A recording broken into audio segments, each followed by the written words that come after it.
Welcome my friends, Seven Gray here. I am outside of Sedona, Arizona at the Mindfulness camp.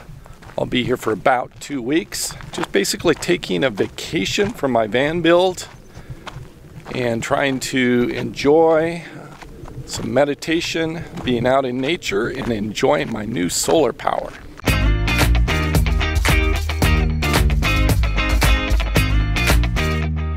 This morning I'm going for a walking down the road here. Nice red dirt, some beautiful red sandstone in the distance. It's quite gorgeous here. Got to enjoy this area.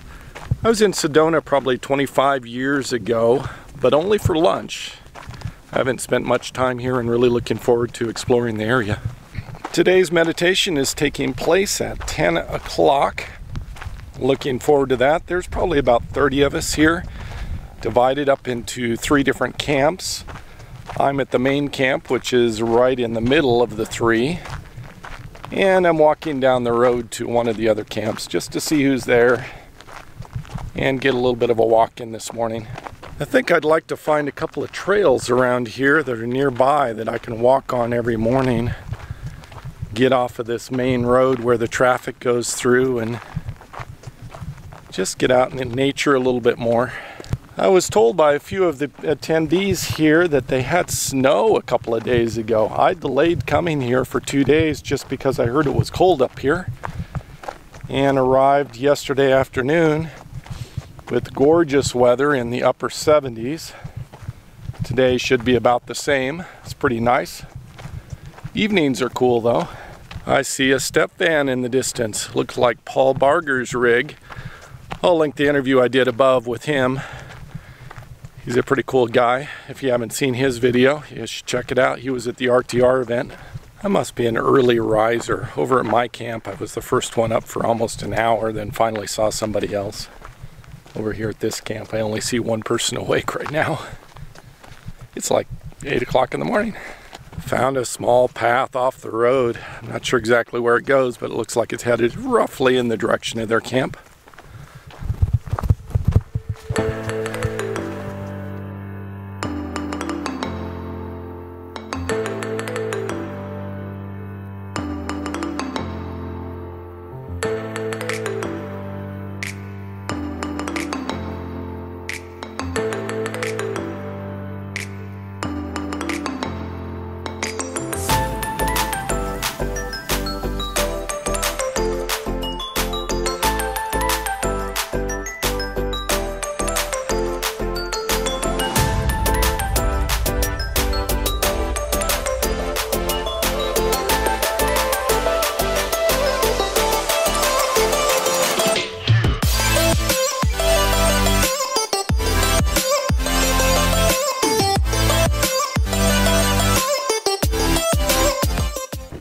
That was really nice. Went over to this other camp over here, sat for a little bit, got to meet some of the other attendees at the Mindfulness camp event. Maybe they should call it the Mindfulness camps, given that we have 3. I don't know, just an idea. My recommendation would be next year to have 7 camps right close together and limit it to 77 people. That should be like the cap. That's my 2 cents. That's my 7 cents. Anyway, I'm going to head back to camp. It's about 9 o'clock right now, and at 10 o'clock we're going to do our little meditation thing.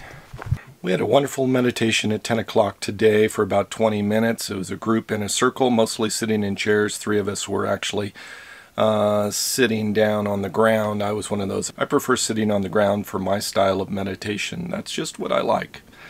But this afternoon we've had a really strange twist on the mindfulness camp.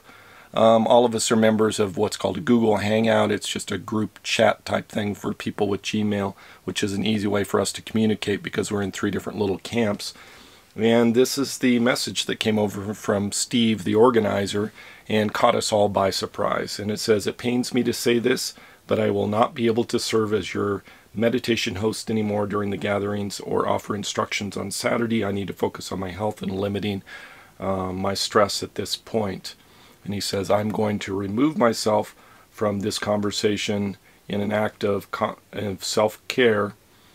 And I wish you all the very best from the bottom of my heart in being a part of this amazing gathering. So he goes on to say a little bit more, but the gist of this is that he's backing out from the mindfulness camp, and here in a day or two going to be leaving. It's a 14-day event. We're on day 4 of the event, so there's still 10 days to go. So the question that all of us, I think, have is, what now? You know, is somebody else going to step up to the plate and sort of take this over? So anyway, interesting twist in development. I wish the best for Steve and hope that he is able to find his energy and recover and be able to get in a good space for him that's healthy. And I appreciate him organizing this event. Anyway, I guess stay tuned. It'll be an interesting adventure, as life should be. Well, you've not seen the drone for a while. In fact, it's been a couple of months. Just in quick recap, last December, one of my subscribers, Robert, sent me a drone as a gift for Christmas. He had purchased a new drone, wasn't using his old one, had decided not to sell it, and wanted to contribute it to the channel. And I flew it 4 times. The last time I flew it successfully was at RTR. What I didn't tell you was it took almost 20 attempts to get the thing off the ground, and I was having difficulty getting the phone to communicate with the remote control. And so I've been struggling and struggling, asking lots of other drone people what's going on, trying to figure out why it's not working. And I wasn't able to fix it for months and months until recently, when I was in San Diego and I went out to the RC club with Bill, and he helped me diagnose and figure out what was going on. And apparently the Android app, which I reinstalled several times with clean installs, latest updates, latest Android software, just was not communicating with the drone. And when we tried it with his iPhone, everything worked. So we came up with a solution. I have an iPad that I rarely use, usually just for ebooks, and he suggested that I try to use that, but I didn't have a bracket because the bracket is too small. So I had to wait until I could get an Amazon delivery to get the new brackets, to get it to fit on the drone, and then I was in an area where I couldn't fly it because it was too close to an airport, then there was too much wind, and so it was just a domino effect. So it took months and months, and so finally out here in Sedona I'm in an area where I can fly it. I just have to wait for the wind to calm down, diagnose it, figure out what's going on, and hopefully the iPad today will connect with the drone and I'll be able to fly it just right at sunset. So that's what's going on with the drone. There's still a bit of a breeze right now, so I'm going to have to wait a little bit. I'm going to do some diagnosis right now and try to run through, make sure I have connection, make sure everything's working, so that close to sunset, hopefully the wind will die down, maybe in the next 30 minutes or so, then I'll be able to fly. If not, then I'll just have to wait till tomorrow, but hopefully I can do the diagnosis and get it going. I'm going to try first with the phone and see what the latest updates now. It's been a few weeks later, if maybe it's working again, and if not, then I'll switch to the iPad and get it working that way. Here you can see how much wind we have right now. You can see the grass is moving pretty good. You can probably hear that in the microphone. Anyway, I've got a pretty good wind muff on this thing now, this big dead cat that's on here, but you can probably hear the wind, I'm guessing.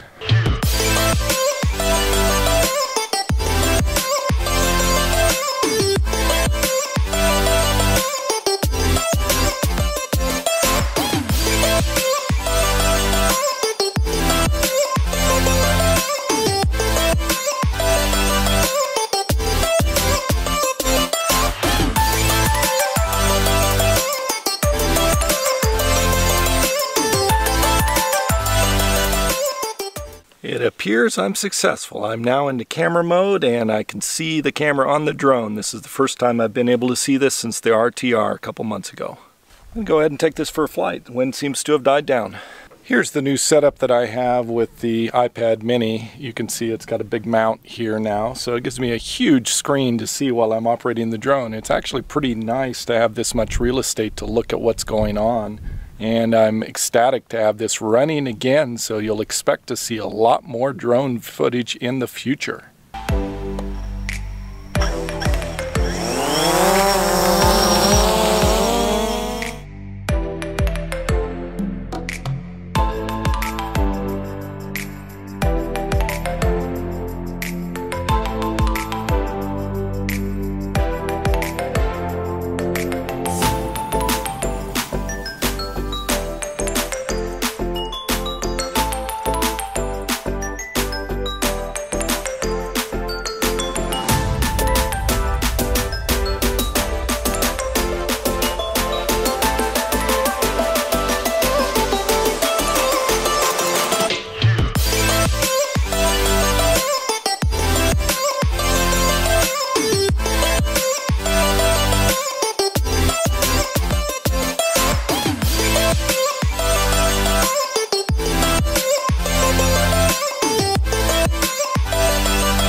Well, I think that went really well, except for the landing and all the dust that it kicked up on my camera, but pretty spectacular. I think I got some nice footage. I'm gonna go ahead and disassemble the drone. I think I'll probably try to fly it again tomorrow. That's all I have for this episode. Thank you for watching. Savor the moment. See you next episode.